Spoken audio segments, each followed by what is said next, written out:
Good morning, friends from the Swiss and Brazilian fintech community. I'm Philippe Prat, head of the Swiss business of Brazil, and I'm very pleased to welcome today for a short talk Bruno Diniz, who is a well-known expert in Brazil.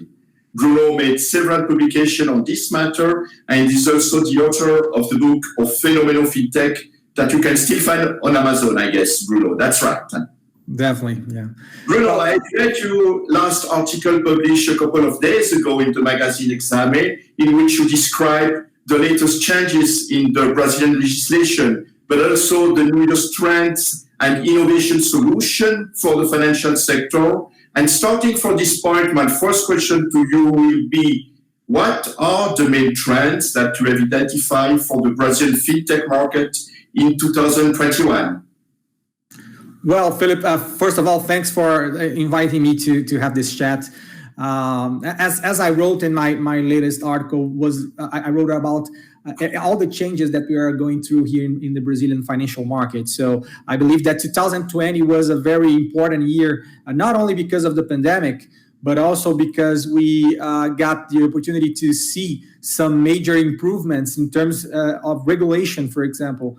Here in Brazil in 2020, it was implemented both the regulatory sandbox by three different regulators here in Brazil, the SUSEP, which is the insurance regulator, CVM, which is the Brazilian SEC, or the Security and Exchange Commission here in Brazil, and the central bank. So we have now three regulatory sandbox, which are going to be largely used for many startups in fintechs to advance on their business model, bringing innovative business model to the market.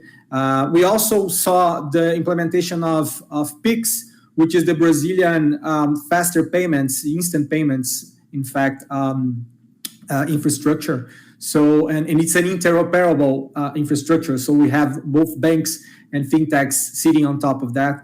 And last but not least, we started all the process on open banking, on creating and developing the open banking infrastructure in Brazil. So all those different elements, they sum and they add up to bring many opportunities, not only for local players to develop new solutions, but also for foreign players, as we see a lot here in Brazil.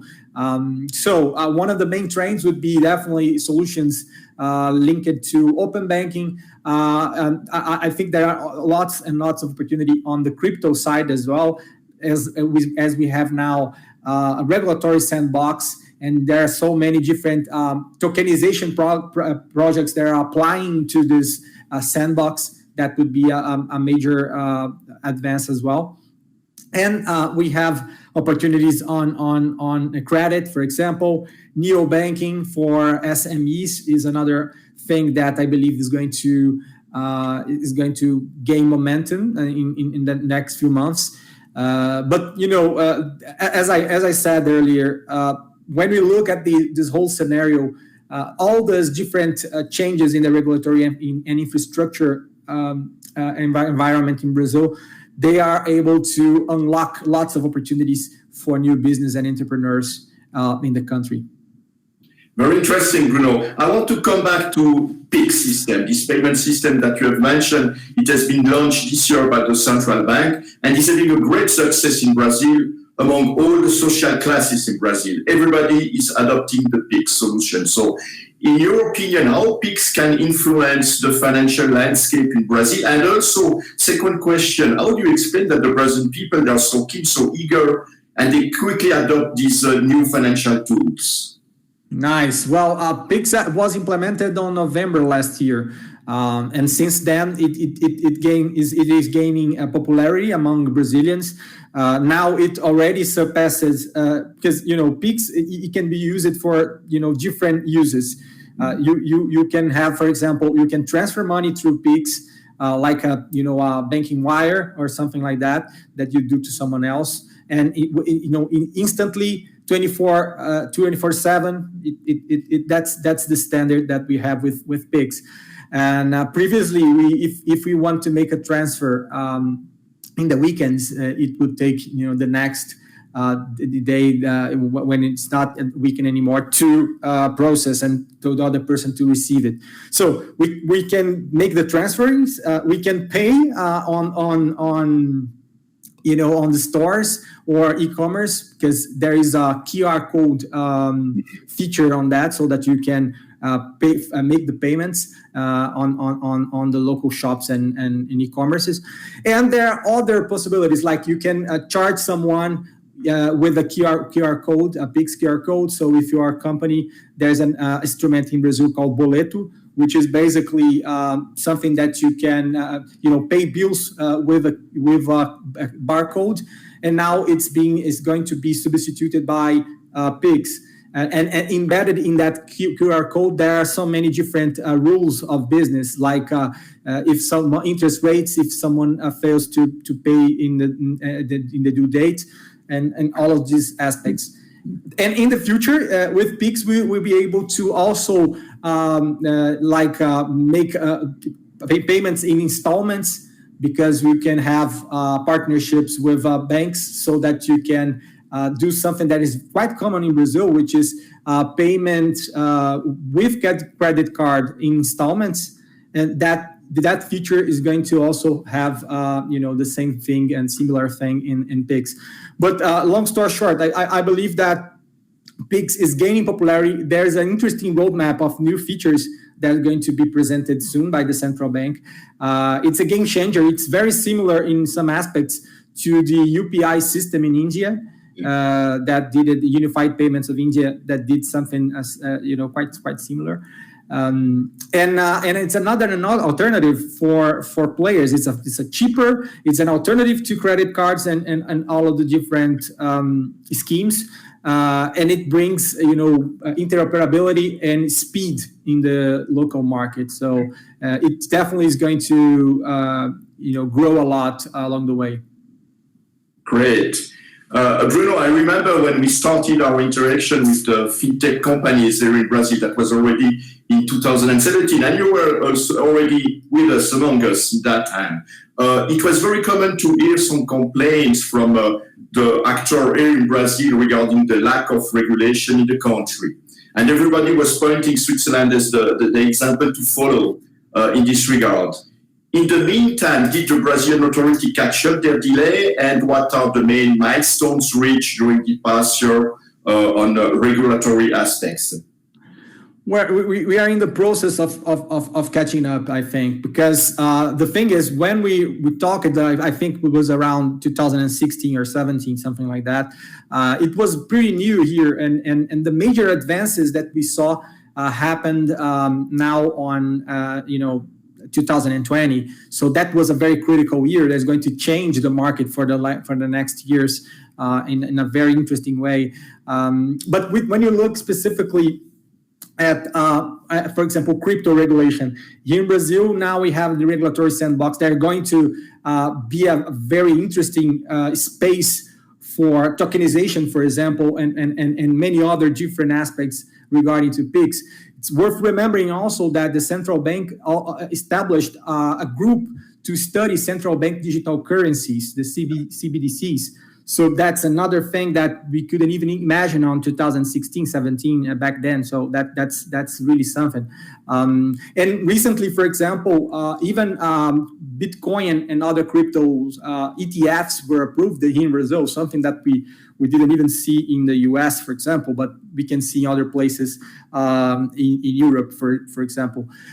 So it's a new space. It's a new timing that we're having now. And also the regulators are very keen to make partnerships with other regulators in order to accelerate the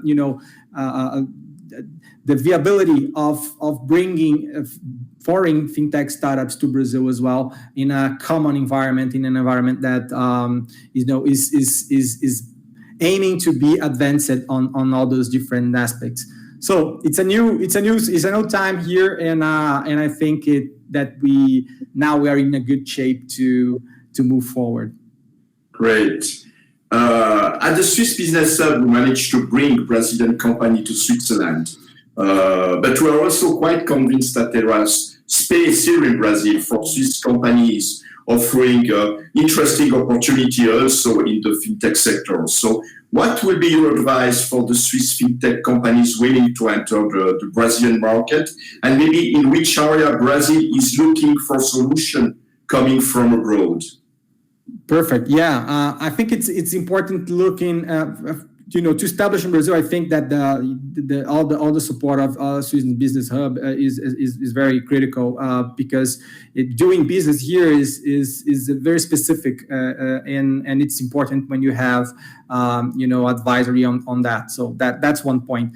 But looking at the opportunities, I believe that in the central bank also said, and all the regulators, there are some main areas that we need some advances, and some areas that are going to be prioritized on the sandboxes, for example. So we have open banking is an area that's going to be prioritized. We also see instant payments solutions, and looking at our CVM, which is the Commission for Exchange here, the Exchange Commission. They are looking for tokenization projects as well. So I believe that all those different boxes are opportunities for entrepreneurs to take a look at, especially if they got some already proven, or they got a company that do that type of business, especially when regarding crypto, for example, and they are trying to tap into the Brazilian market and already got a business case established. That's another major thing. So there's a lot of space to innovation and to bring all those different innovative business models to the Brazilian market, and the regulators are keen to see that in the population as well. And as I told you, now we have all the perfect elements to make it happen, because we have a very advanced regulatory infrastructure in Brazil that is going to make a lot of difference when you look, especially when you look at other places in Latin America. I believe Brazil is doing best on this aspect, and even some other emerging countries. So that's what I would say about that. Well, as we can see, Brazil is a very vibrant and dynamic ecosystem in the financial sector, offering several opportunities for fintech coming from abroad, and especially from Switzerland. The Swiss Business Hub is following this trend since many years now, and we have built up a strong network of experts here in Brazil in that area. So do not hesitate to reach out to us if you have some question. And in the meantime, Bruno, thank you very much for your time and sharing your thought with us today. I wish you a great day and take care. Bye-bye. Thank you. Bye-bye. Bye.